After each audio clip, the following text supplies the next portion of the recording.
Good evening, everyone. I call to order the meeting of the San Francisco Elections Commission. Today is Wednesday, November 18th, 2015, and the time is now 6:03 p.m. I am President Giordano. Secretary Hewitt, can you take the roll? Commissioner Donaldson? Here. President Giordano? Here. Commissioner John? Here. Commissioner Paris? Here. Vice President Rowe? Here. Commissioner Safant? Commissioner Safant is not here. Commissioner Yu? Yes, here. And we also have with us today Director John Arns, Deputy City Attorney Joshua White, and of course Commission Secretary Nadia Hewitt. So let's move on to item number 2, general public comment. Public comment on any issue within the Elections Commission's general jurisdiction, unless otherwise included in an item on this agenda.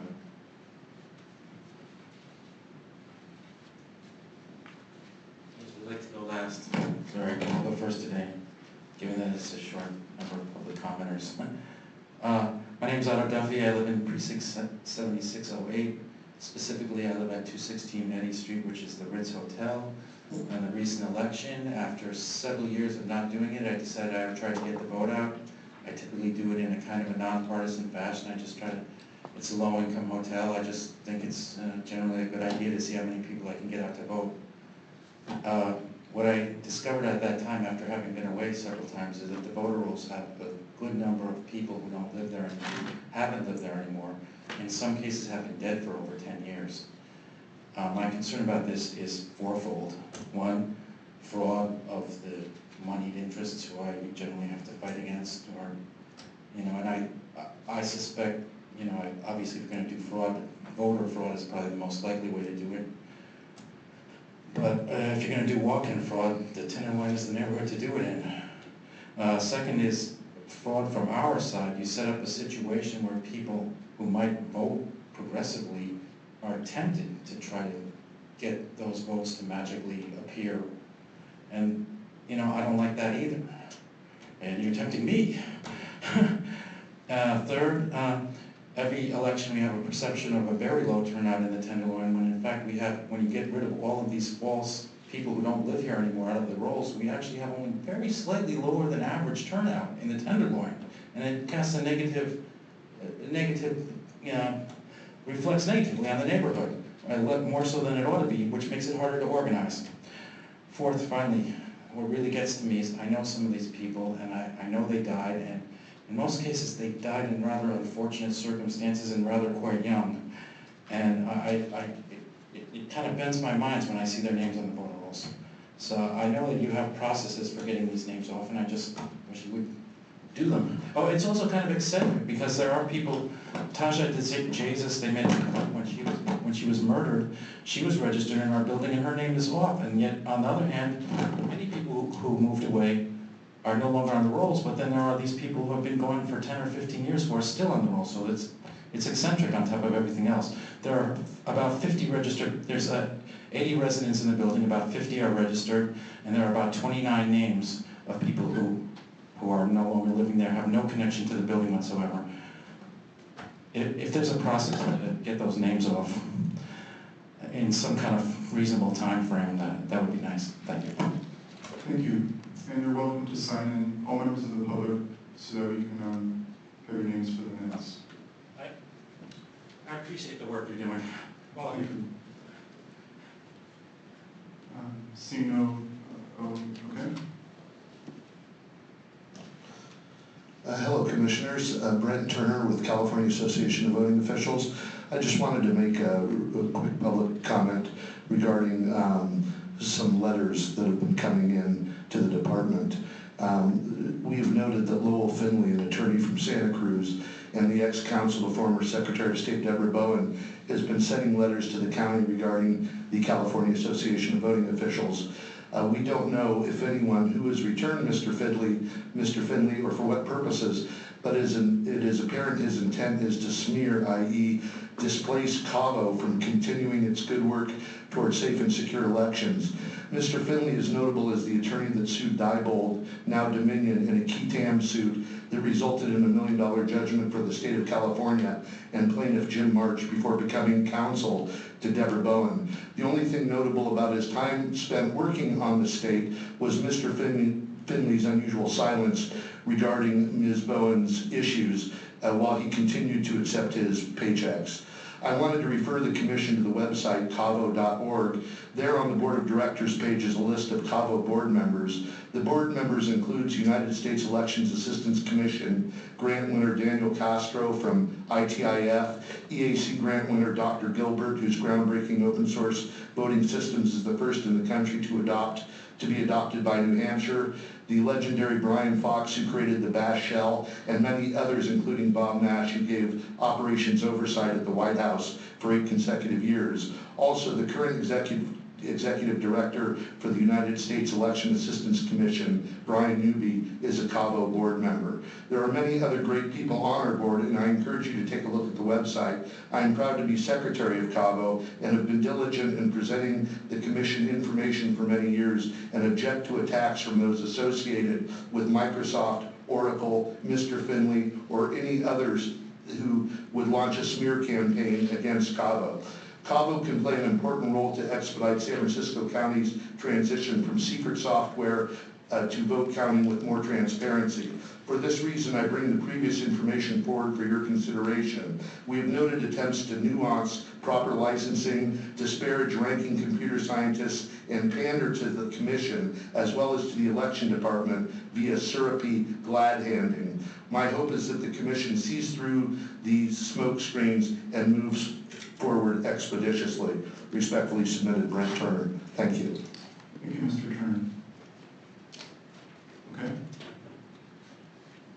I just want to ask that the meeting be kept short enough that I can be around for item 7 on the agenda, which is things that might be handled at a future meeting. That's all. Okay, thank you, Mr. Lindner.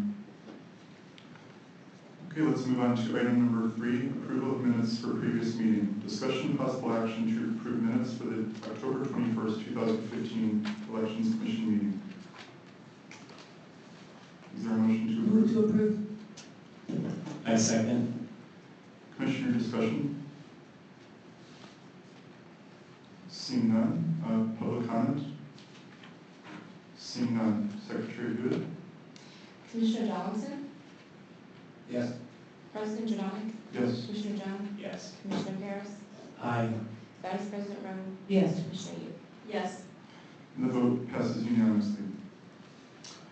Let's move on to item number 4, Commissioners' reports. So I'll start this one off. There were a few things I wanted to report. For starters, I received an email from the Department of Technology's Web Services team, and this was the Friday before last, and we were informed that they would be freezing access to our website.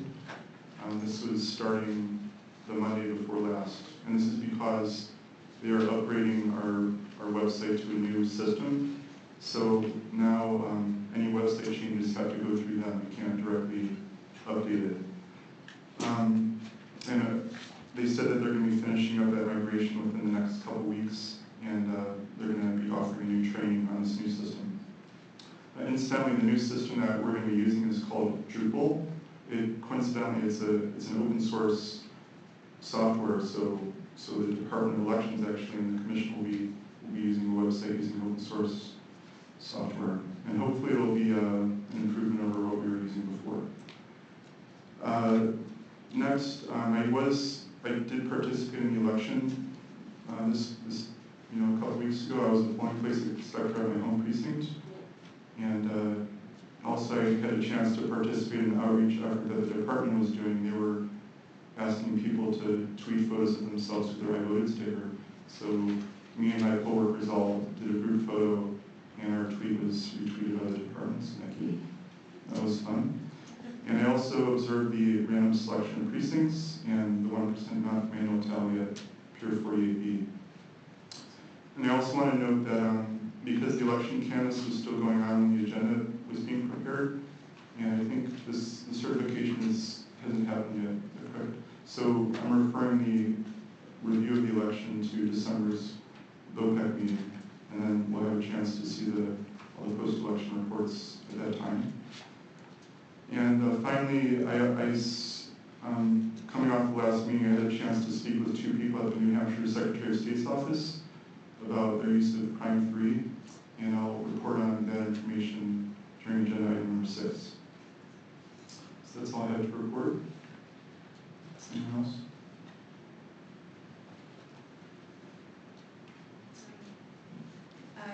I was able to vote provisionally near my place of work. And it was a firehouse. And it was very, very neat, and everything was really well laid out. There were people, a lot of people going there after work around maybe between 6 and 7. And it was a very nice setup, very well lit, very even floors. The staff there were bilingual in Cantonese and Mandarin. They were really helpful. They knew exactly how to handle a provisional ballot. Handing it to me, letting me touch every aspect of it, and sealing it myself. So I thought it was well put together, and the person who was operating the election was very experienced as well, and greeted people as they came in. So, and I think that there were a lot of people who voted provisionally because when I was stuffing my vote in the red box, it was to the brim. I had to push it in. Any further discussion? Public comment? Seeing none, let's move on to item number 5, Director's Report. All right, good evening. Right now, everyone's pretty much still working on tying up the election. The 1% manual tally is ongoing down at our warehouse at Pier 48. We'll probably finish that tomorrow. We'll probably certify either tomorrow afternoon or Friday morning. Then we'll get the information up to the board so the board can declare the results. That won't occur until probably December 8th, by the time it gets on the board agenda for those who are coming. We have started the process for a retirement board election, so we kind of gone into that. We also have a website survey that we started during the early voting period after E29, so if anyone wants to actually go to our front page of our website, there's a survey that I encourage y'all to take so we can get information back, because every January now we review our website. And we're also going to try to conduct a usability study with some focus groups later on too, so if you want to get some input, we'd appreciate it. Last week I did go to the site on 14 Market Street for a potential warehouse. The plan for Pier 31 is still indeterminate. So right at this point, the court can't assure the department that we can move from 48 into 31. So, we have basically our lease at the warehouse ends next month, and then the reports indicated we can essentially swap there through the November 2016 election. We have to have a landing spot after November 2016. So I started looking at new sites. The first one I went to was on Market Street. I should get some, according to the port, I should have a better idea in several weeks regarding Pier 31. So just so you know, an update on the warehouse site. And again, most of this are just archiving materials, tying up stuff for the election, going through supplies, inventory, things like that. So, and this President Giordano indicated I guess we'll go through everything later on prior to the election. Any commissioner discussion? Questions?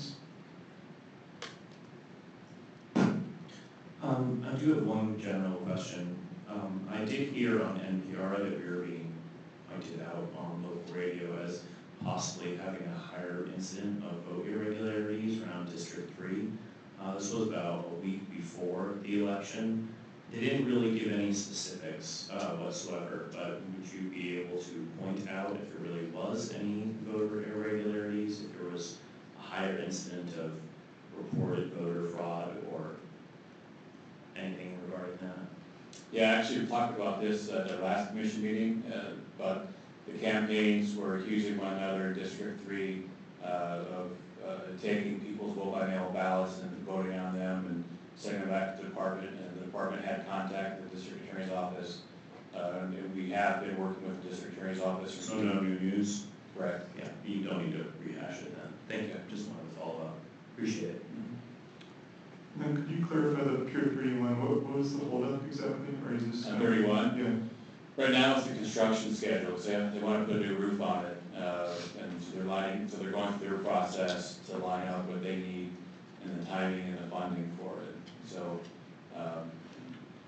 so I'm just waiting on what their plan is going to be, how it might affect us moving there. Okay, thanks.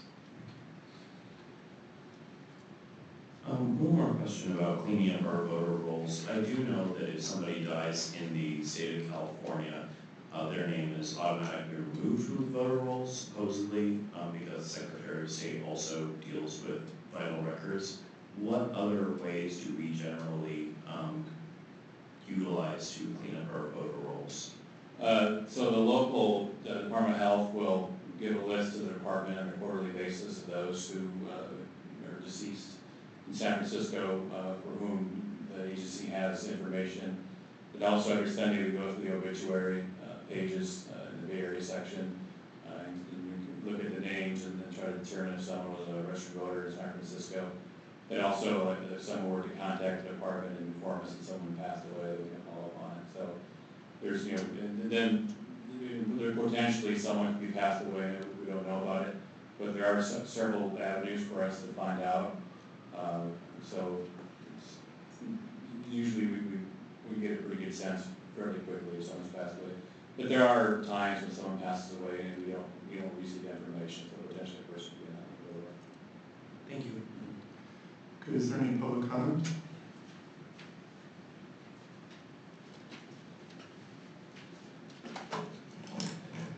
Thank you, Commissioners. My name is David Carey.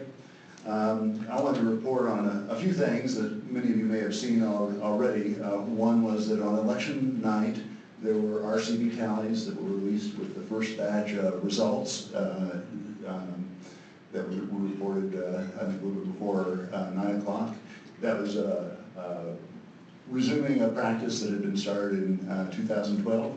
And so combined with RCV tallies at the end of election night, we got, the public got a much better sense of how those races were developing and got that sense early on. And that really helps, I think, to reduce confusion about what's happening with ranked choice voting and help people understand how ranked choice voting is working. So that was really good. The other thing that was really positive was that, and I think this is maybe the first time that this has been done, was that any ranked choice voting contest with at least 2 listed candidates had the ranked choice voting tally run, regardless, even if there was a real clear winner in the race, just looking at first choices as marked. So again, that's beginning to more and more treat ranked choice voting just kind of like any other type of contest, integrating it better into the department's operations, which are really good. And then the third thing that happened with ranked choice voting was that where they did the tally, the tally was extended to show a final round where there were just kind of the 2 finalists, a 1-on-1 comparison. And that was helpful, particularly in contests where it kind of changed between whether there was a clear winner or not as the tallies progressed and the department tallied more and more votes. And so that gave a clearer picture, so people weren't wondering, well, if that third choice candidate got eliminated, how would that have changed? And they got to see that right away, which was helpful. So all those things are good improvements with the way ranked choice voting is being reported.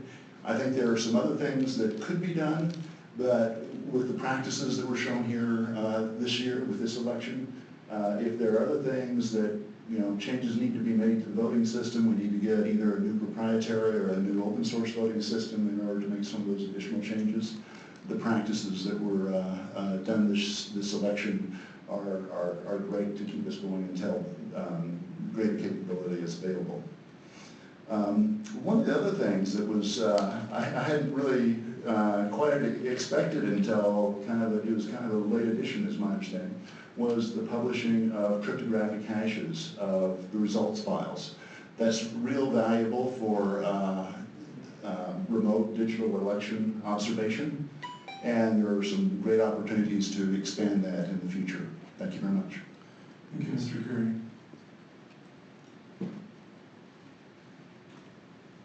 I Duffy, I appreciate the questioning of the director. I will forward my information to the department. Thank you.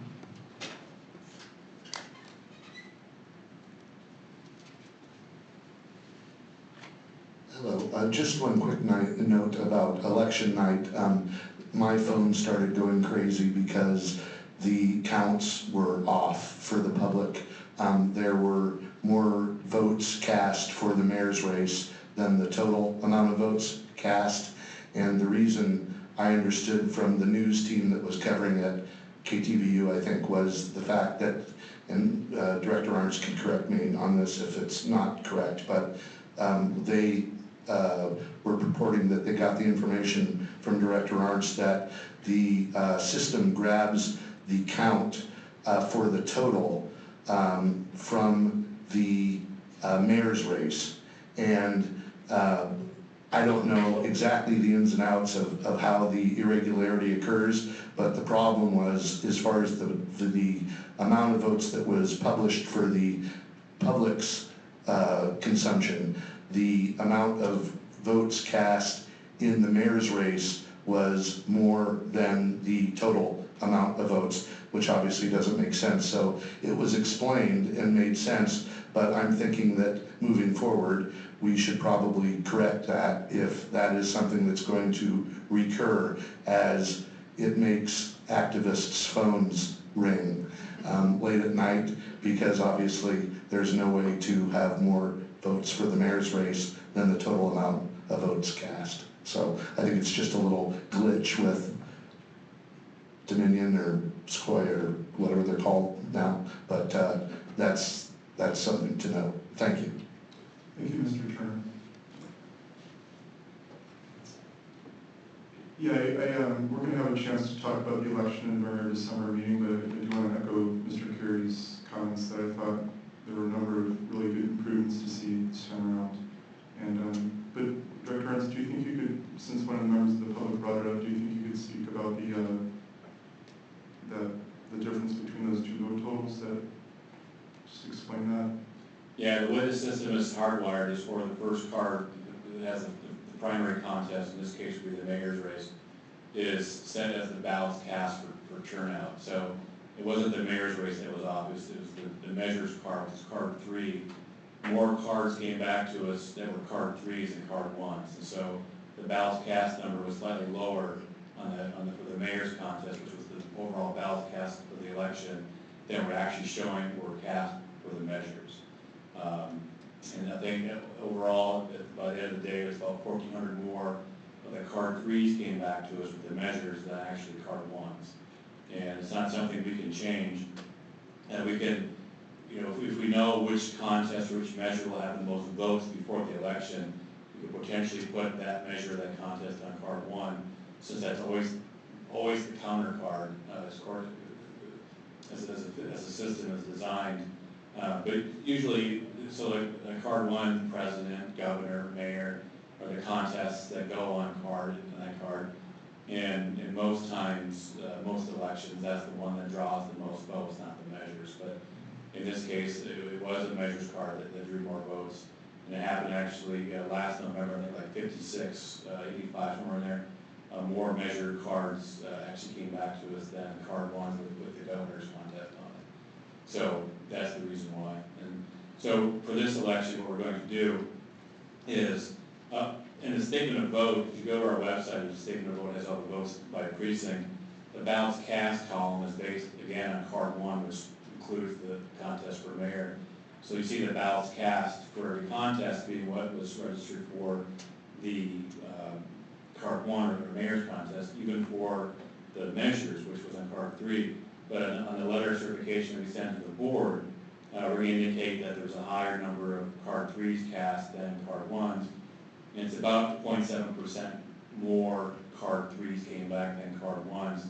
And it knocks the total turnout from 45.6, I think, to 46.3%. So we'll indicate the higher turnout percentage, and also indicate in the letter of certification the difference in the cards and the turnout. And then also something that Mr. Carey suggested to us, and also I wasn't gonna talk about the election, but since you got me going on it. So in the cryptographic hashes, that's actually something that initiated with Mr. Carey, and then also President Dragonic joined in on that. And both of them put a lot of work actually in helping me get that organized. And also you'll see on the letter certification that I provide to the board a new approach to reporting the results for ranked choice contests. And so with the ranked choice, for the actual ranked choice contest, Mayor, Supervisor for District 3, and Sheriff, the totals for the votes cast will be from the first column of the 3-column card, first choices, but now and going forward, it'll be what we call the normalized count, the advancement. So when voters in a ranked choice election leave the first column blank but vote a second or third column, the charter requires that the second or third column or second or third choice votes are advanced accordingly to the next highest rank. So if 1 is empty, then 2 becomes 1, 3 becomes 2. So now on the letter, the certification of the results letter that I sent to the board, that's the results that I'm reporting. And then there's the big trick, because there's some contests like for treasurer, city attorney, DA, that even though the charter requires us to put 3 choices on the card, since the contests were unopposed, they weren't coded as ranked choice contests going in, so there's no advancement of votes to include on that letter. So we try to make a note of that. And all this, it's hard to explain, but hopefully we put it into a concise statement on the certification letter. And again, a lot of the credit goes to David Carey and also to President Dragonic and working through that with us on that language. But again, when it comes to the reporting of the turnout, this system can't adopt a different total to report as turnout than what's on card 1. And that was what was going on. It was actually, then add to this, that will happen on election night with the ranked choice, is that on the ranked choice, if there's an overvote, undervote, or write-in, that card is we call it outstacked. It's removed essentially from the tally. And everything on that card is not included in the tally. So for District 3, for instance, there was the mayor, the city attorney, and the supervisor's contest were all on card 1. So if there was a write-in for the mayor's contest, for instance, there was no information registered for the city attorney or for supervisor. And so, but the measures, it's yes or no, so there's no write-in, first of all. And it's very seldom that you have an undervote, overvote for all the measures, which would require that card to be outstacked. So on election night, for several days thereafter, as the cards were being outstacked on the first card because of write-ins, overvotes, and undervotes, the measures card count totals were increasing proportionally much higher than card 1, so it seemed like, what was elections doing? But the numbers have come together, and now there's like a 1,456, I think, is the spread between the 2 cards. So for the primary, we can look at the trend to see if a measure card for past presidential primaries had more votes than the card 1. We've already done that. It's happened 4 times in the last 14 elections, twice with the state measure, twice with the local measure, and I think once for presidential primaries. There's not a definite pattern. Then usually, though, for the presidential general election, the president on the ballot, the president that contest does get votes cast, and that card tends to be the one we see the most of. So I don't know, for the next November's election, I don't think we need to worry about that. Be concerned maybe for the June primary, we'll see a similar circumstance. So. Okay, that's very good. Thanks for that extra information. Are there further comments, questions before we move on to the next item? Okay, seeing none. Let's move on to item number 6, discussion of possible action regarding open source voting systems. Okay, on this item, before I get into the draft resolution that was a part of the agenda pack, I wanted to just relay 2 kind of groups of information. And the first is that there was a request at the last meeting from Commissioner Paris to invite Jason Freed of LAFCO back to our meeting to give an an overview of the changes between the draft LAFCO report and the one that was adopted. And Jason, unfortunately, today was his first day of vacation, so he wasn't able to attend. But he did verbally explain what the differences were, and I think it's something that was emailed out. And I'll just quickly state that he said that some of the definitions were tightened up and clarified. He edited a chart. There were some different clarifications in detail in certain sections. And then he also added something about Travis County's RFI, which was issued after the draft report was written. And he also said that none of the changes really impacted the conclusions or next steps sections of the document. So that's what Jason explained were the differences. But if we did want him to come back later, he was willing to do so. And then secondly, there was a request from Commissioner Yu to learn more from New Hampshire about their experiences with Prime 3. And that's the system that Dr. Gilbert designed, and he spoke at the last meeting. And I'm just going to kind of run through what I learned about that, and see if there are any questions from the commissioners.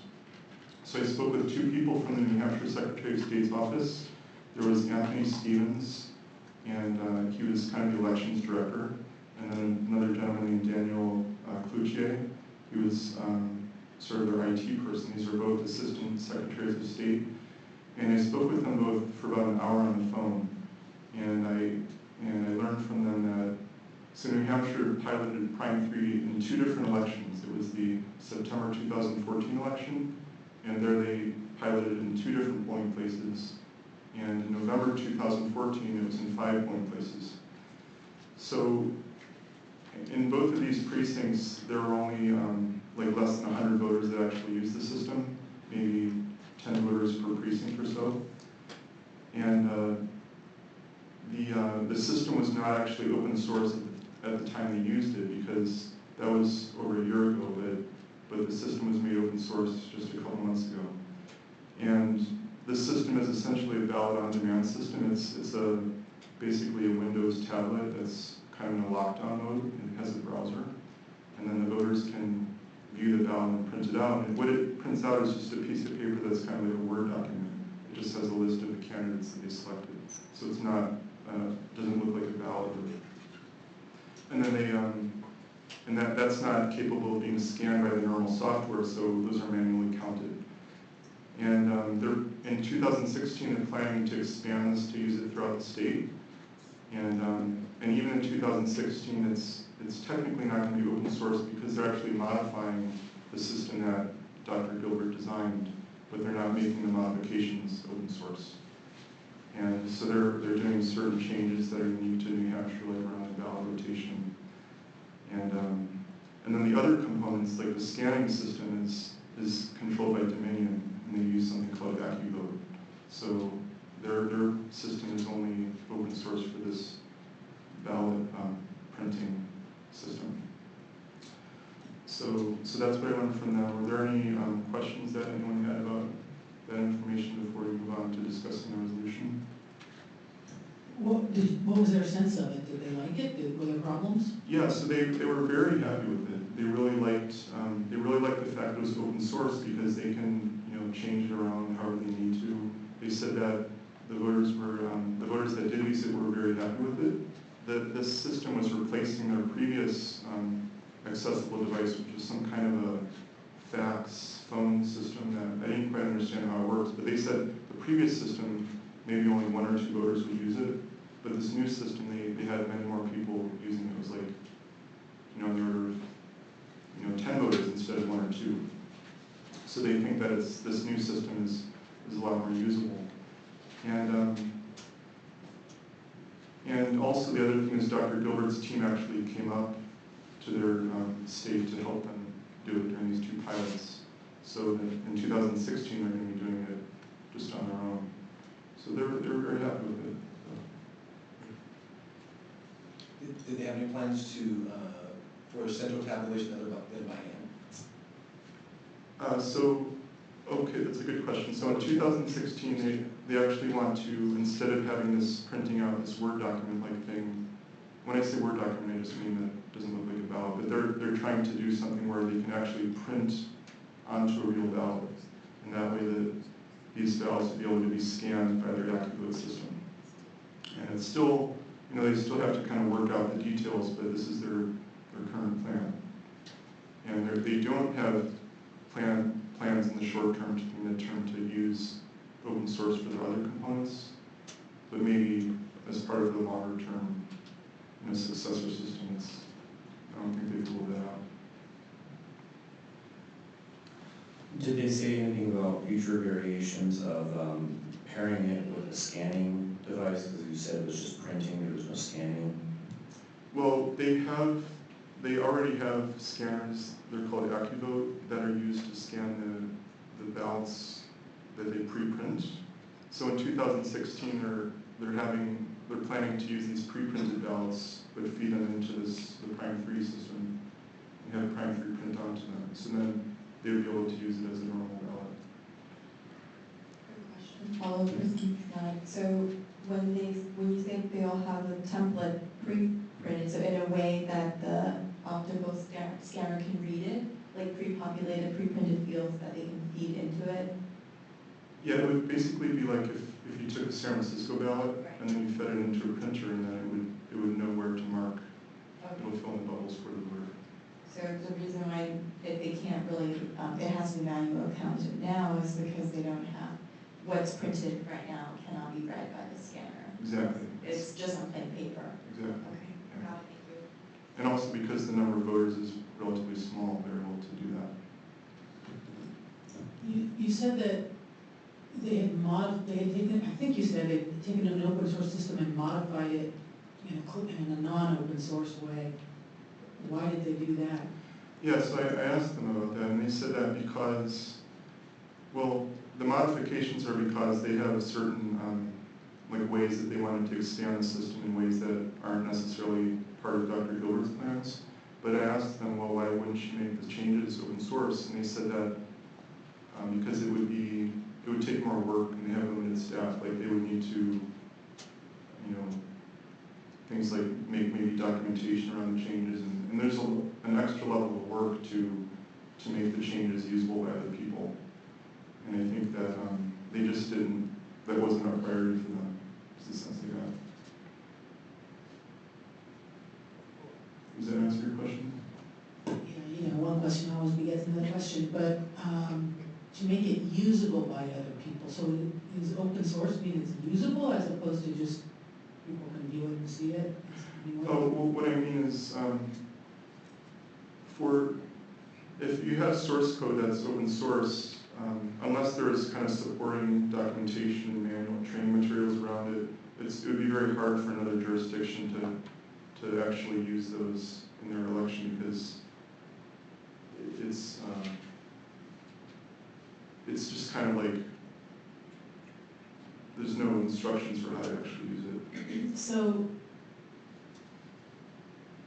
I get that they didn't want to incur the extra expense to make it usable by other folks, but are they happy to share it with anybody who wants it? Or are they closing it for some, in a hope to recover some of the financial costs, or what's really going on here? Oh, well, I think it's a lot simpler than, I think it's just because the changes they're making, maybe they think that they're so special in New Hampshire. Like in New Hampshire, they were actually emphasizing that their ballot rotation rules are much more complicated than other jurisdictions, and I think that maybe they're feeling that the changes they're making wouldn't be useful to other people, and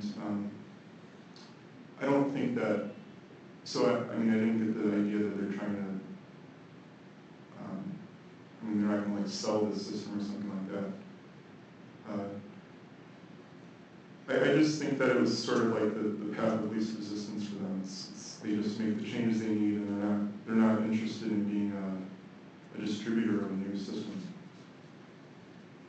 So they are working with Dr. Gilbert's team, and I think that they kind of communicated to me that with these changes they're making, they talked to Dr. Gilbert's team about them, and then maybe in some cases Dr. Gilbert's team would say that, oh, this is something that we would be interested in incorporating, maybe in other cases no.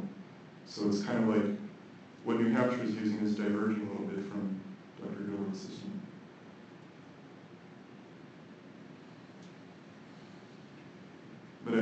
it's more their priority is designing a system for themselves rather than something that other people can use.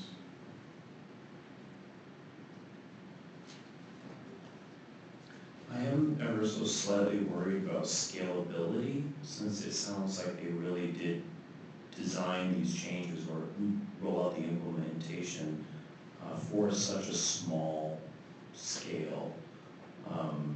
New Hampshire is a tiny state, and clearly they're only doing 100 voters. I definitely want to know what steps we need to take in order to make it applicable.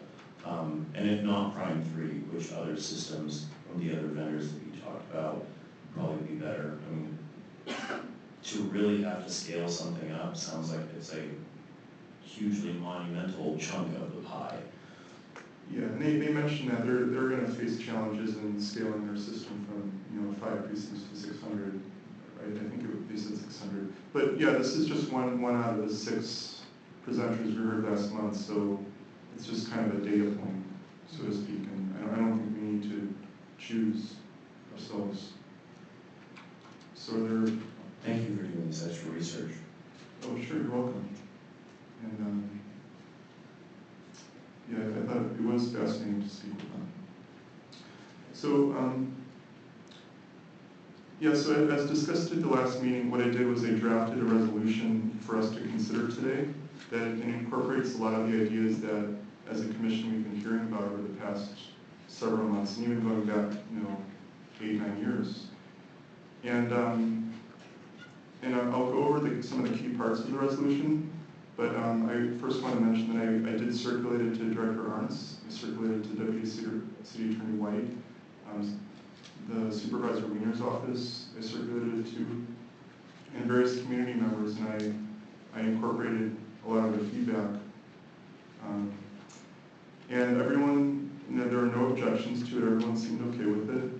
And I also received a lot of supportive comments from members of the community after it was posted online as part of the agenda packet. And we also have 2 letters that are part of the agenda packet. One was sent by Gregory Miller, who is one of our speakers last month, and he was also a member of the Voting Systems Task Force. So what I'm going to do is just kind of walk through briefly some of the key points in the resolution, and just so you can understand how it's structured. So the first 2/3 of the resolution it's just kind of supporting information. It's kind of like the history leading up to today. And partly this is an educational aspect. It helps people understand that this is not something that's coming out of the blue. This is part of a conversation that's been going on for 8 or 9 years. And this is kind of a natural next step for us to be taking. And then the resolve clauses start on the bottom of page 5, the last line.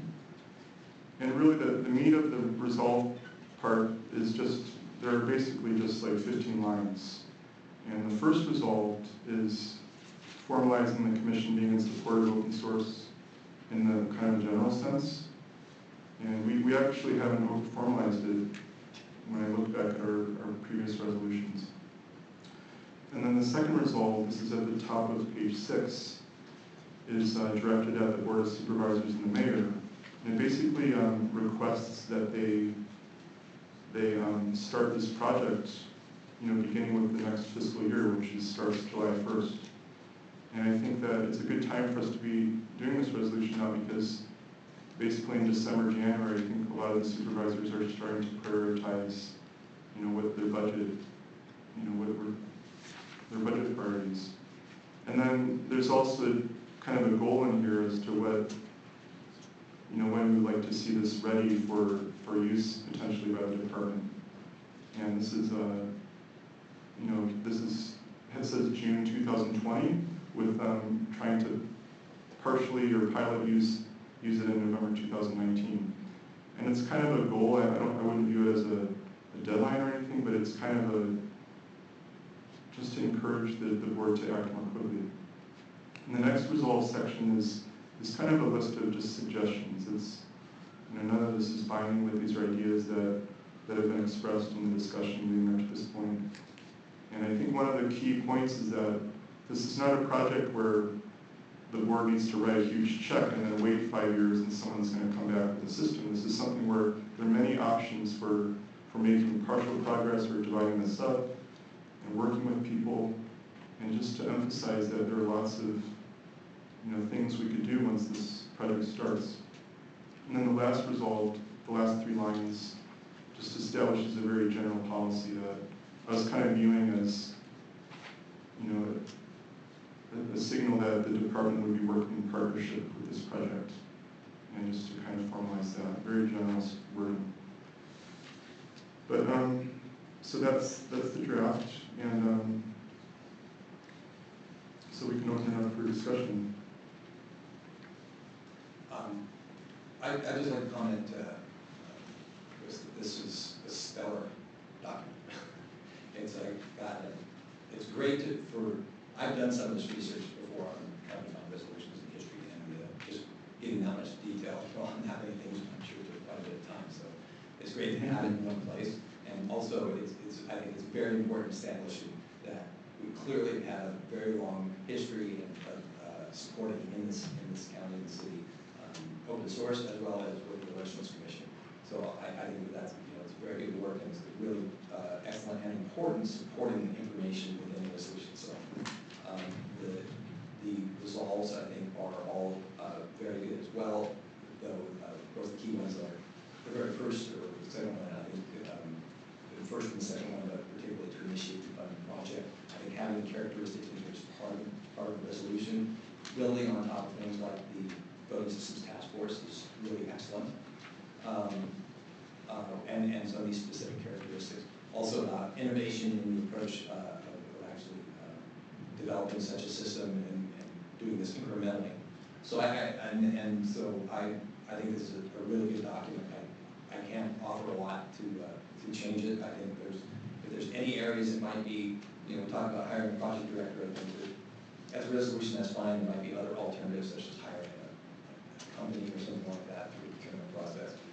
So the minor things, I don't think it's anything that major here I'd be willing to go on this exactly as it is. So thank you for your work. I also want to just comment to the commission that I mentioned this at the last meeting, but Roger was actually a member of the voting systems task force. So you discussed issues like these for a couple of years, right? 2.5. 2.5. Thank you, Commissioner Jones. I'd like to hear from Director Arntz, his reaction to the resolution, particularly the substantive portions of it. Which portions? I mean, The substantive portions after the whereas. So starting on the bottom of page 5, line 24, through page 8, line 10. you may go through each point. Yeah, just your reaction.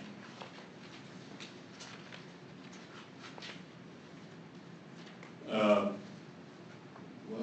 that's a very good policy. One part I didn't really understand, I think I understood it, was on page 7, the line 10G, where it says spread project costs over multiple years to further reduce risk and costs, spending funds in subsequent years only after the results of prior expenditures are known, and so that the cost can be budgeted more accurately. I think maybe state that more clearly, because I didn't quite understand the point there.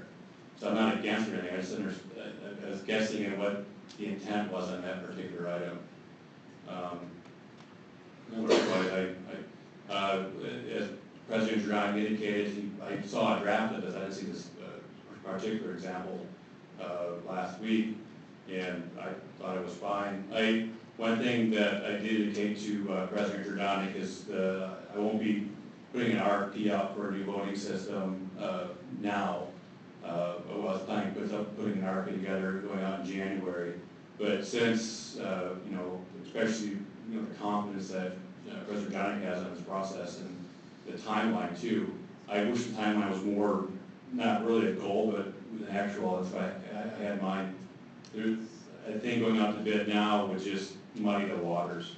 So let's get the process of the open source going, and also the funding is always going to be an issue, and that's really one of the next steps that'll have to take place for this, be it an incremental approach with the mini RFPs, or you termed it, the project manager going to get the funding set up, get some numbers put together. And then if there's an RFP going out for essentially a competing voting system, I can just see that as being a concept really that people wouldn't really understand clearly. So at this point, move this forward and seeing what happens from this process. And then if there's going to be a gap, then we'll have to also work with Dominion, contact them already and extending the contract out. I haven't got a solid response yet, so I can't report back on that for a number of years. But if it looks like, and this system is old, this system does need to be replaced at a certain point, not too distant future. But depending on the sort of process and feedback we get from this, if we need to go out to bid in the near term, then we can do that. And I think, this story is being told, and I think people understand, why we're going out to bid in the interim. But to go out to bid and then follow this process, I don't think it would be clear to people. It'd be hard. It's a challenge for us to be involved in two processes at one time, and trying to support the development of a new system, and also at the same time trying to bring in a second system. But also, one thing that went through my mind, and this is something I communicated last week to President Dragonic, that just for the department, to go from this system to another, to an interim system, to the open source system, in a period of really 3.5 years is a lot for the department to handle, and also to bring the voters into it. So, yeah, at this point, we'll try to extend out the current contract. Again, I don't have any solid feedback from the vendor Dominion on that point, and just support this process going forward.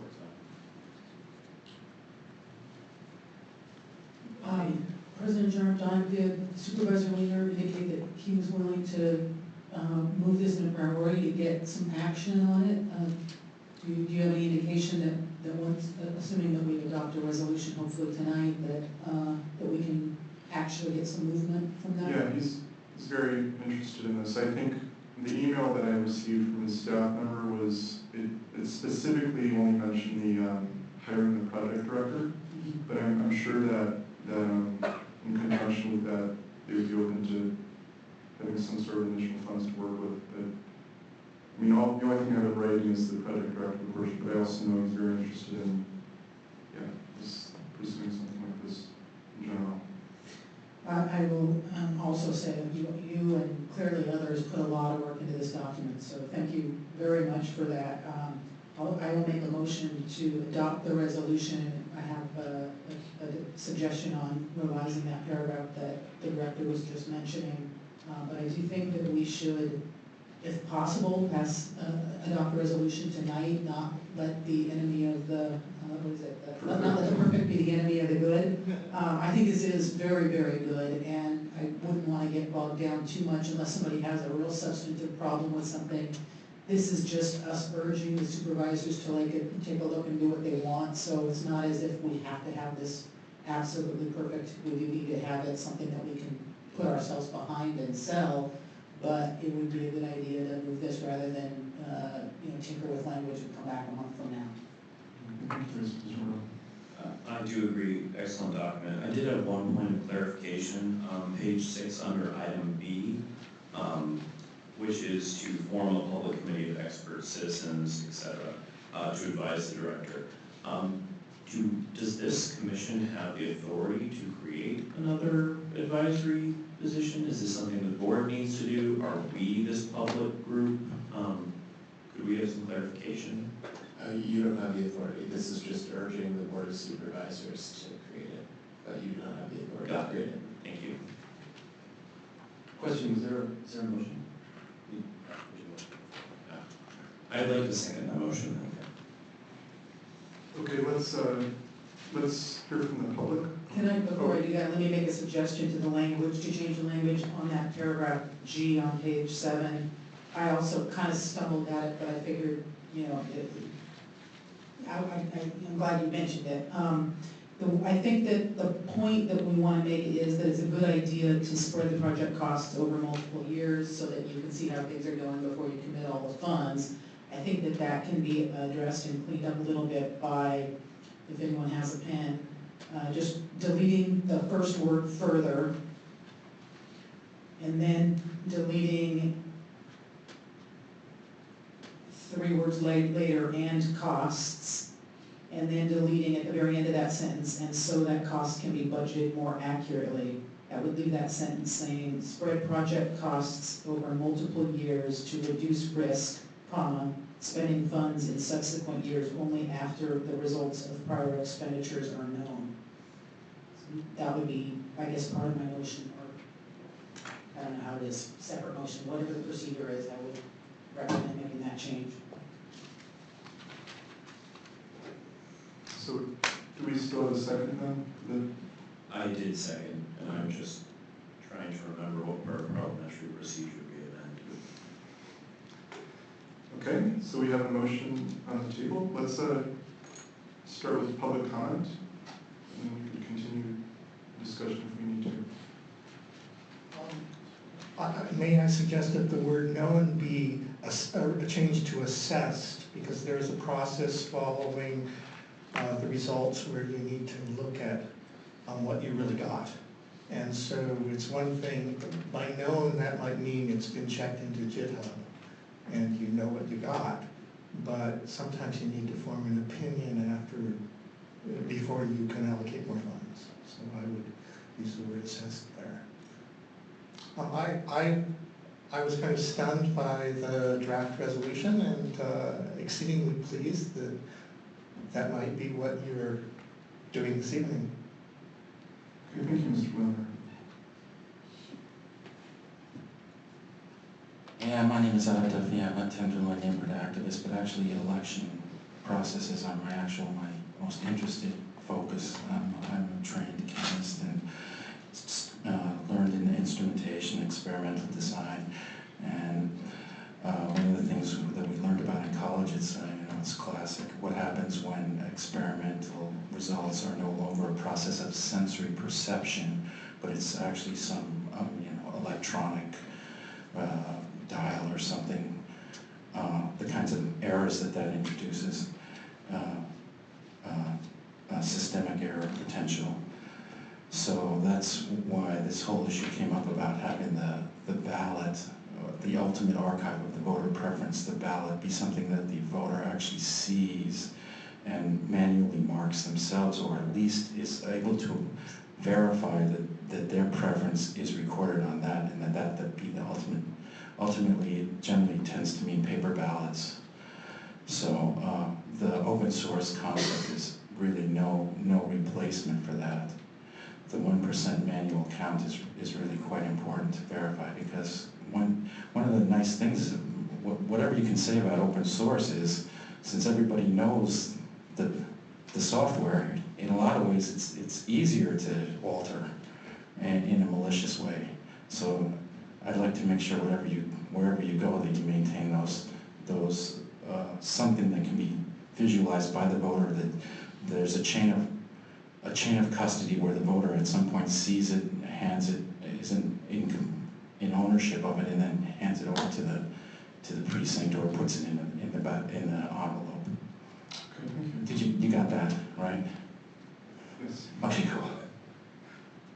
President Giordano, it may be useful just to mention in members of the public that in the resolution, the first result does not have a paper ballot, and the California requires the TAT, the voter verified paper ballot. It doesn't go into some box somewhere where the voter never gets to see it. They really have to be able to observe. Thank you. Hi, my name is Jim Soper. By way of introduction, again, I was on the voting systems task force with Roger, where among other things, modularity was a major thing that I learned and became more aware of for testing and everything. I have published open source software. It's on GitHub. Look it up. So I'm in favor of open source where reasonable. And I look at this project from my eyes as a consultant, senior software consultant for digital equipment in a previous life. But a lot of what we were concerned with our large customers were getting the thing usable and adopted by the people who are actually going to have to use it. And that will remain a concern, but let's move ahead. But make sure that we communicate with the people who are going to have to use it, which is the voters and Mr. Arntz. My major thing in favor of open source has always been disclosed source, so that we can read the code. Now, not many people are going to read the code when it first comes out, but when you get a Florida 2000, all of a sudden they're going to be combing all over it.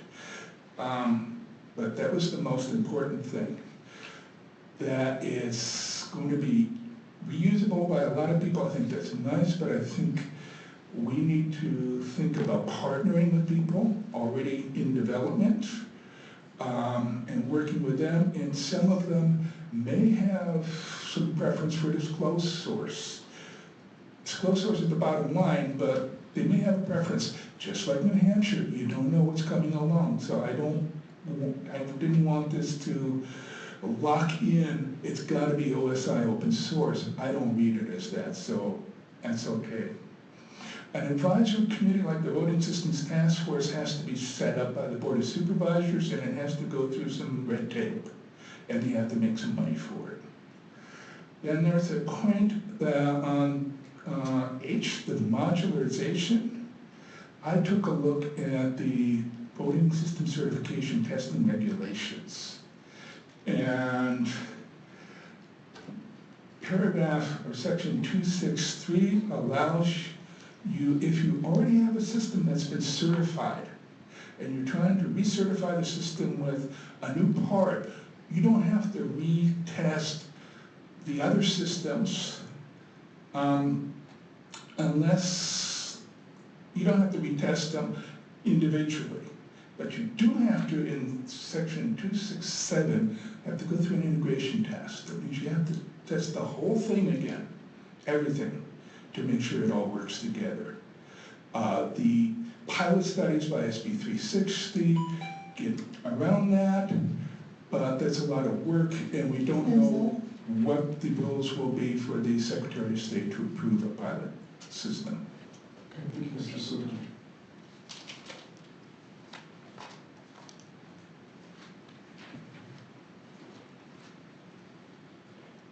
Hello, Brent Turner again with Cavo, as a person that I think we're referring to that introduced this concept of open source voting to the county of San Francisco. It's been interesting over the last 8 or 9 years to see some of the people that are here in this room come around to the notion of open source as they have been historically against it. I guess that is natural and appreciated.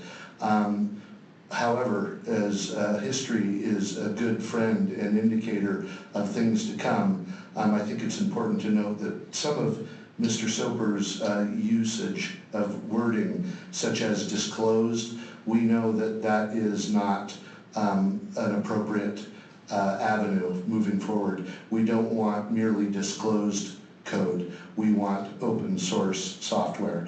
That is a point of differentiation to be noticed. Also, when he says that it doesn't have to be an OSI approved license, that also flies in the face of everything we've been talking about. So it's okay that we throw these words around, but we have to be careful moving forward because they do have meaning.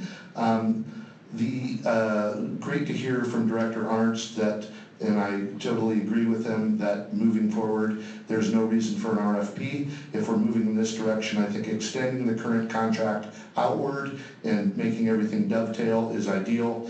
Regarding this particular resolution, I just wanted to mention I gave some whereases. Whereas Supervisor Wiener's original December 3rd draft resolution on open source expressed an intent to support Cavo, and whereas the resolution was subsequently amended, and now the LAFCO report has come back favorably, the public group that we're talking about, I believe, is Cavo.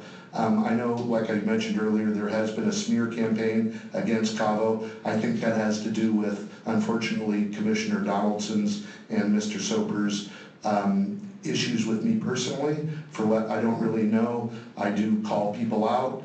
Mr. Donaldson, as you know, works for Oracle. I hope that that isn't the company that he's talking about coming in and picking up in this space. I think Cavo is the obvious choice. Also, as far as a project manager, I would suggest Brian Fox would be the person for that. Although he does sit on the Cavo board, he is also the first person to develop the tabulation system for a GPL open source system, and that was demonstrated at Linux World 2008. He is available for this work. I'm sure he wants to get paid for his time. I seem to be the only one willing to work for free, but I will say it would be smart if Cavo was funded by the county, but if we're not funded by the county and there's no money for Cavo, I'll continue to work for free to make sure that San Francisco County leads on this effort. When we talk about other counties and utilizing their work, we have to be clear. This is the role of San Francisco, is to lead the country. Travis County is not in a position of leadership here because they've been affected and marginalized by business forces coming in. They are looking to us for leadership, as well as Los Angeles is. Finally, I did give you a note from the intelligence community, Anna Eshu, and I'd appreciate it if you read that. Thank you. Thank you, Mr. Turner.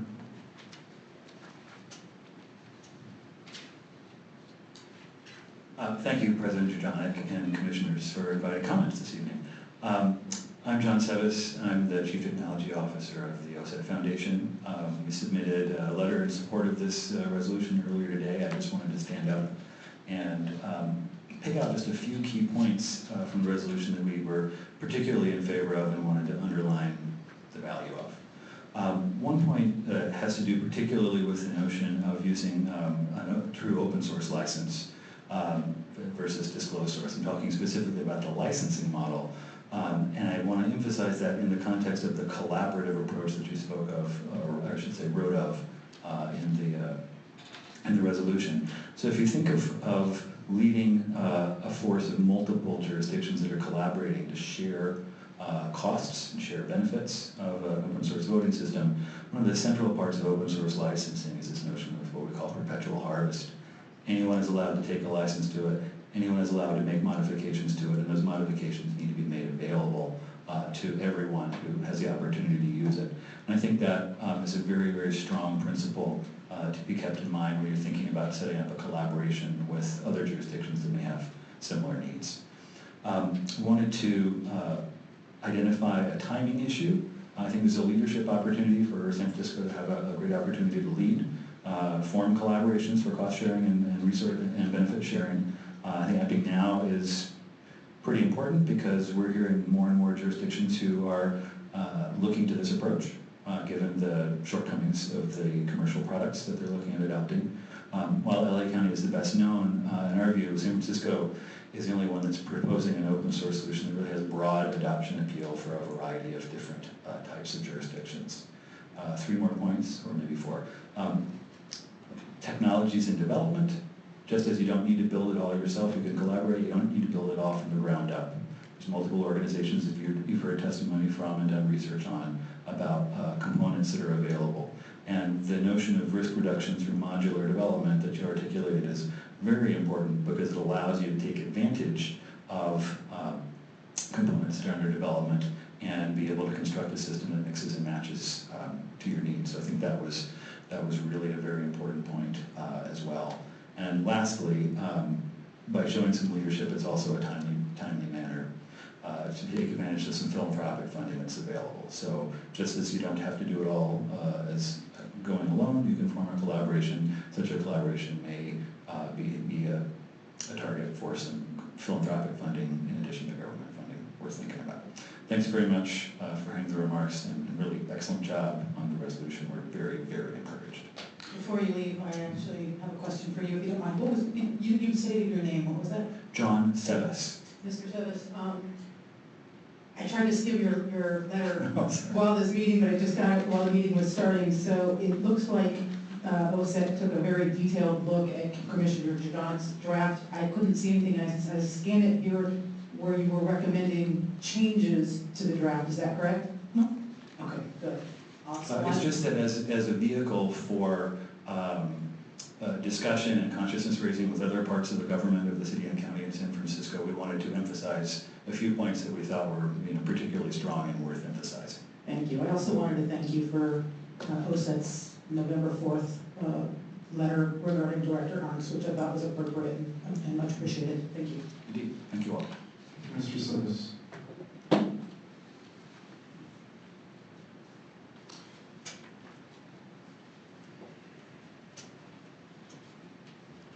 Hi, my name is Shelley Furs, and I'm going to disclose right off the bat that I am with a company called Everyone Counts. I'm a native Californian, and I'm not a San Francisco resident, and I do know John. But I wanted to come as a technologist tonight. I spent 30 years of my career in technology and in Apple and Microsoft.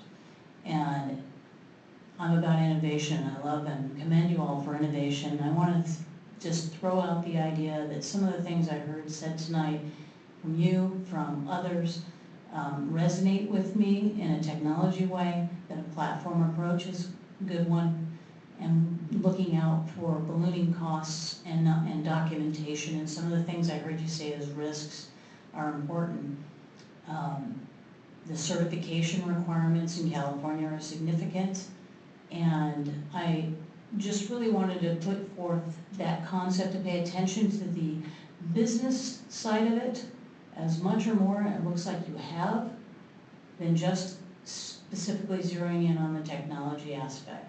Having worked for two sides of the fence, Apple and Microsoft, one could say I went to the dark side when I left Apple. But both, I guess the reason I bring that up is both of those points of view have a great synergy, and they both have meaning in their own right. And so I encourage you to also consider partnering with companies that are in this business, whether it's ours or another one, to continue forward, because I think there's great work to be done with both sides of what you're looking at. And I just thank you for letting me speak. Thank you. Okay.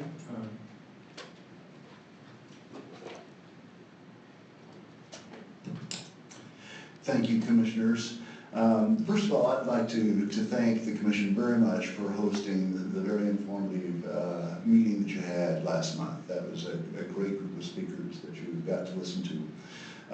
I have previously submitted a letter of support for this resolution, so I won't go into a great deal of detail other than to offer also support for some of the sentiments that Commissioner Rowe expressed at the beginning of the discussion of this. The suggestions that she's made for amending item G on page 7, I think are good, and otherwise I'd encourage you to support the resolution. Thank you very much. Thank you, Mr. Karen. Okay, seeing no further members of the public, Commission, is there further discussion before we vote? No, but I would like to make a motion to amend to the amendments that have just been approved, or discussed, I should say. On page 7, under item G, to strike the word further, and then the last word starting with, and so the costs be budgeted more accurately. Yeah, I believe that was part of the initial motion, is that correct? That's the way I typed it. I don't know if it came out that way. Okay, so seeing no further discussion, Secretary Hewitt? Commissioner Donaldson? Yes. President Giordano? Yes. Commissioner John? Yes. Commissioner Harris? Yes. Vice President Rowe? Yes. Commissioner Yu? Yes. Okay, so the vote passes unanimously. And there's one other item of business on this topic. At the last meeting, we discussed the idea of naming one or more commissioners to be able to advocate on this issue to the Board of Supervisors and the Mayor, or just in general. And I wanted to, I know Commissioner Paris, you had volunteered at the last meeting, and but I was wondering if, since Commissioner Donaldson was a member of the Voting Systems Task Force, and this is an issue that he's been working on for 2.5 years, I wanted to see if myself and Commissioner Donaldson could be named as the two people to advocate on this issue. And Commissioner Paris, is that something that you'd be? Yes, I'd be fine with that. I just want to make sure I'm pulling my weight. Okay, thank you. Appreciate that. So I'd like to make a motion that we name myself and Commissioner Donaldson as two people that can advocate on behalf of the commission on the positions that are stated in the resolution. Second. Okay, Commissioner discussion? And Deputy City Attorney White. I just have one comment, which is if you are making public appearances at, committee meetings or full board meetings, if you could let us know in advance, I think some people might be interested in attending and additional faces might help. I'm sure a lot of the members of the public will be there, and so if I could make that, I'd be happy to attend. Great. And Deputy City Attorney White, is that the phrasing of the motion seem okay to you? Yes, that's fine. And you also don't need public comment since you already had public comment on this agenda item, but you can have it if you want. We can? Okay. I would ask a follow-up question on my comment that it would be great if more of us can attend public hearings. There wouldn't be a prohibition on that, would there, if there's more than 4 of us? Absolutely. You could definitely attend, and you could even speak individually, so long as you said that you made clear that you were, speaking in your individual capacity. But if there's, say, 5 of us at a meeting, that doesn't cause any notice problems, as long as we're... Sunshine ordinance problems. Oh, right, no, if you're just simply present and attending the meeting, that's fine. I have a follow-up question. For Deputy City Attorney White, would you, the phrasing of the motion was a delegation of authority to advocate on behalf of the commission to the Board of Supervisors and the Mayor's Office or words to that effect. Could you just remind the commission the proper scope of that type of advocacy? Sure. I mean, I think, for one, I think he meant, Commissioner or President Giordano mentioned that it would be only about the topics that were articulated in the resolution. In terms of how you could go about that, I think you have some discretion. You could appear at member meetings, board meetings, or board committee meetings. You could schedule appointments with individual supervisors and inform them that you're there on behalf of the Elections Commission. I don't know, are there other forms of advocacy that you were wondering about? I'm just wondering whether there are any restrictions on how they can go about that. None that come to mind. I mean,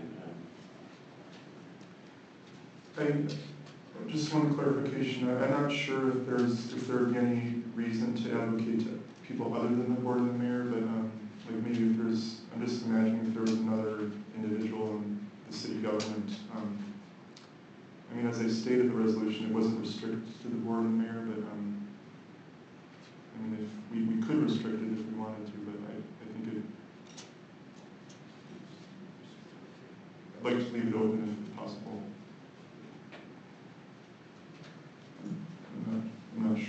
I'm not sure exactly. I think we should open it. I was going to make another comment. It occurred to me just now that for purposes of this motion, rather than having the designees be you and Commissioner Donaldson, I think it should be in your discretion, because there may be a situation where Commissioner Donaldson can't make it, or you can't make it, but you want a second person there. And I think we shouldn't be limiting you right now, especially when we don't know what the schedule is going to be. So I would actually, I know I seconded this one, but I would suggest that we withdraw that motion or change it, whatever the wording is, and give you as the president the authority to designate, you and or your designee to advocate. It just gives you more flexibility. Okay. yeah, you can do that. And I actually hadn't interpreted the motion to mean that you both had to be present for each meeting. I think it could be either of you as you decide. But I think that's a well taken point. If you wanted to be the primary person and designate, Commissioner Donaldson to attend specific events as you saw fit, that would be up to you, under the terms of our motion. Yeah, I mean, I'm happy to withdraw and, we make the same motion with that change. I'll just state that Commissioner Donaldson is the person that I would designate in addition to myself. But sure. I guess my point is just to give yourself some flexibility if on one or more occasions, for some reason, one of you can't make it, and you feel that it's important to have somebody else, you could then call up one of the other commissioners and say, hey, can you fill in for me? You may decide that that's not what you want, but we may as well give you the flexibility. Right, or if both of us can't be there. Is a motion to amend? I think the motion was withdrawn, so I will make a new motion that the president and his designee be authorized to advocate to appropriate government officials on behalf of the resolution. Absolutely, okay. A second. Okay, so further discussion? And Deputy City Attorney White, we're not mandated to have public comment, but were you saying that we could if we wanted, is that? Right. Okay. It's your disregard to have it once every agenda item, not once every motion, but you can have as much public comment as you like. Yeah. Just in the interest of time, I think historically we've just had it once per item, so I think we'll forego the additional public comment, unless anyone feels we should have it again. Okay, Secretary Hewitt? Commissioner Johnson? Yes. President Gerard? Yes. Commissioner Jones? Yes. Commissioner Harris? Yes. Vice President Rowe? Yes. Commissioner Yu? Yes. Okay, the motion passes unanimously. Okay, are there any further comments before we move on to the next item? Okay, seeing none, let's move on to item number 7, agenda items for future meetings. So, on this item, I wanted to have a brief administrative comment. We had a request from one of the commissioners that we move our next meeting, our December meeting, up a week to Wednesday, December 9th at 6 p.m. And we do have a room available. This would be in the committee room 421. Yeah. You can't make that? I'll be in Sacramento. Okay. So, well,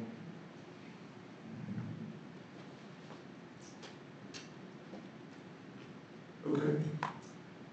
Did anyone want to discuss that?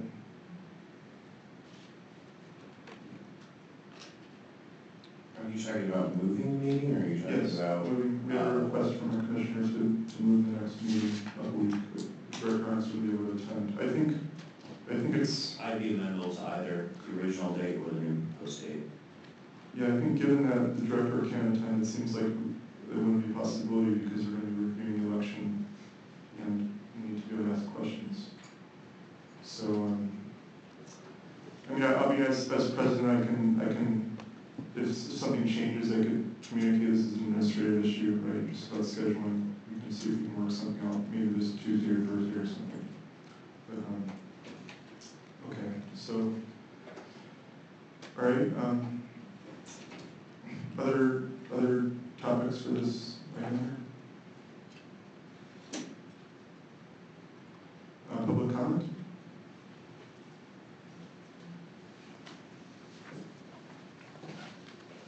Hello, my name is Ella Johnson, and I will be discussing a lot of these major issues that we have been seeing, and I believe that we have already been discussing with the planning and code directors that we have, had success.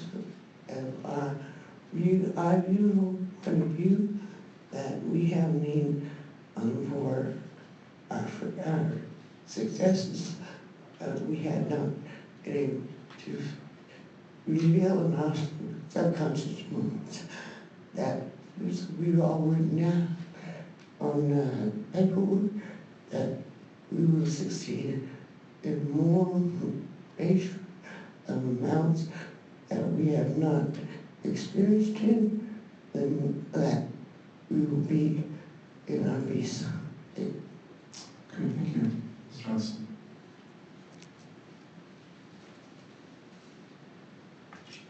Yes, Commissioners, thank you for passing the motion, although we do believe it should be tightened up. We defer to your wisdom regarding allowing that to occur at the Board of Supervisors level, which hopefully they will understand that the waters we're going into now with moving forward toward open source are extreme, and we need to be very careful moving forward. I would suggest for future meetings that we have Brian Fox come here and speak to you.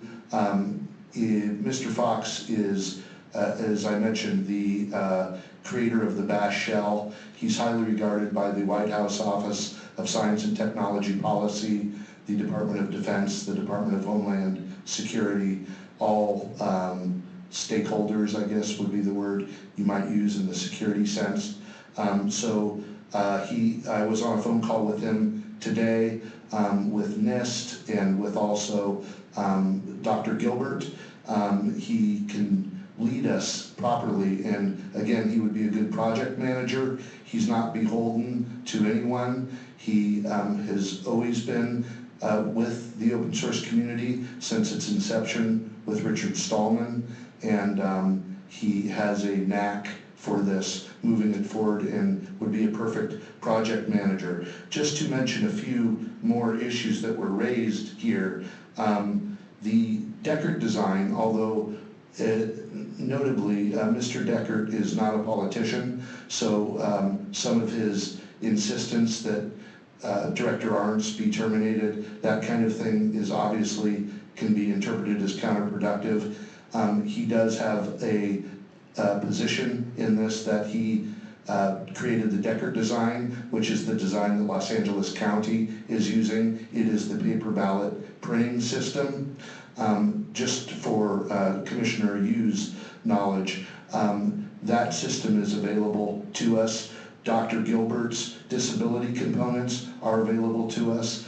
Brian Fox's security knowledge is available to us. What I would suggest is getting all these people together and creating the best circumstance we can for the county. We can obviously do it incrementally, and we can get there. But I want to be clear that we have to be careful moving forward because there are still proprietary interests at play here. This has been a long, hard battle getting it this far, and now we're seeing people that have previously blocked this every step of the way sort of chiming in to celebrate this open source movement. We have to be careful moving forward. I very much appreciate all your work and Director Arntz's participation tonight. Thank you.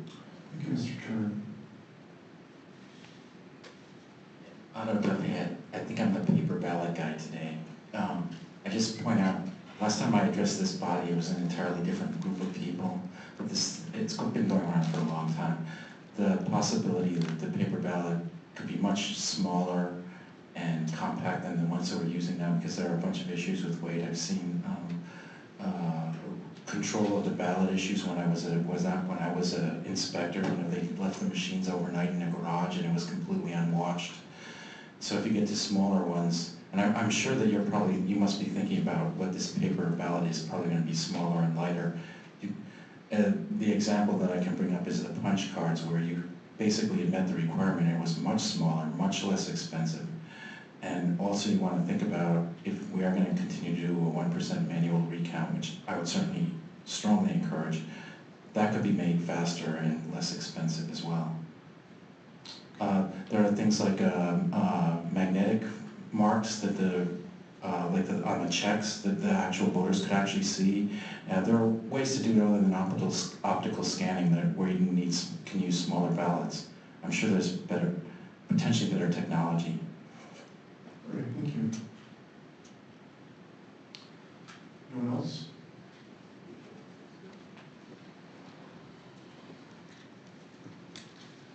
Are we still on the new items or This is the final agenda item. Agendas for future meetings. and is there, well, I'll just Now, I wasn't going to say anything, but then Mr. Turner starts to stand there and say, yeah, people are opposed to him, and let me explain why. And he fully knows this. One, darn it, I had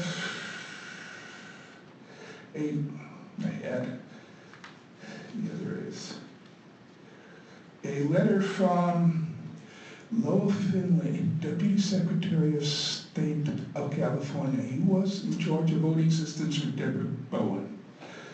And he wrote to the Board of Supervisors in December of a year ago. And he said to the supervisors, Cabo is an organization with serious credibility problems. First, the organization's name is seriously misleading. The name California Association of Voting Officials was adopted when the organization had only a single California elections official as a member. Even today, Cabo's website shows that only 2 of the 7 board members are election officials in California counties, and none of the 11 advisory board members are California election officials. 2, he stood here on August 19th and said before you that the California Democratic Party had endorsed open source elections. If you go to cadems.org and you type in search for resolutions, you will see no such resolution. And he's tried to say this a couple times on Facebook. He knows it's false, but he keeps on repeating it. 3, he said that he was responsible for bringing open source to the attention of San Francisco. I'm sorry, Roger Donaldson and Chandra Fries and I were all here 10 and a half years ago, bringing up the subject. I was at the time working for the Open Voting Consortium, trying to bring it up into the attention of the director here and to the supervisors. What else? I mean, I could go on for an hour. With documented evidence, he said he endorsed on March 11, 2014, he endorsed internet voting. And the president of Cabo on the same day, in front of the Senate Elections Committee, endorsed internet voting. And then a year later, he comes up with, we have never endorsed, in big capital letters in an email, we have never endorsed internet voting. Well, he did. And if you go look at their website and look at the video and look at 2.5 minutes into there, they're still in favor of endorsing, they're still endorsing it. So this is, I could go on for an hour. Okay? Thank you.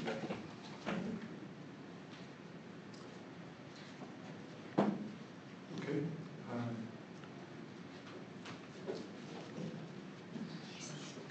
I'm sorry, you already spoke. So okay. Just one time for comment, please. Thank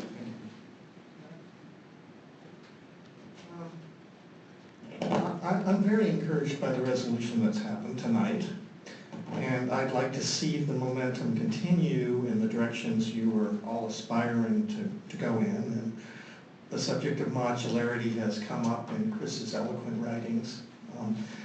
And so I would like to, perhaps at the next meeting or whenever, bring up a focus of the data interchange standards which such a system would function on. In other words, at some point there will be a process by which we distill these interchange standards first, because the modularity that is then built on top of that, the interchange standards tend to be the invariant that allows the system to be revised in an orderly fashion. So if we focus on these data interchange standards first, and the process by which they would get distilled and agreed upon by the larger community, more people can contribute because they know what data structures they're reading in and out.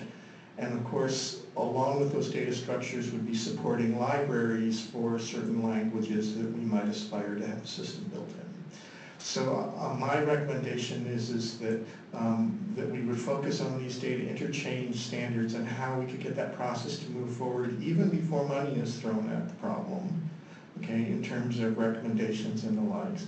And that if we can get an endorsement from your commission as to a strategy, we can pull youngsters in from the leading universities to basically start producing code that evolves those standards and becomes prototype examples. At which point, when we then contract with people to deliver components, we'll know what goes in the gazintas and the gazoutas. So what I'm recommending is that one of the things we do is we bring a focus to how we can get the ecosphere that would evolve these data interchange standards so they'd be stable over the long run. And I think we will be able to move with much more confidence if we focus on those interchange standards as opposed to personalities that might or might not hold positions or do particular things. Thank you. Okay, thank you, Mr. Munger. Okay, Commissioners, are there further comments before we conclude? Okay, that concludes the meeting. Have a wonderful evening, everyone. The time is now 7:38 p.m. and the meeting is adjourned.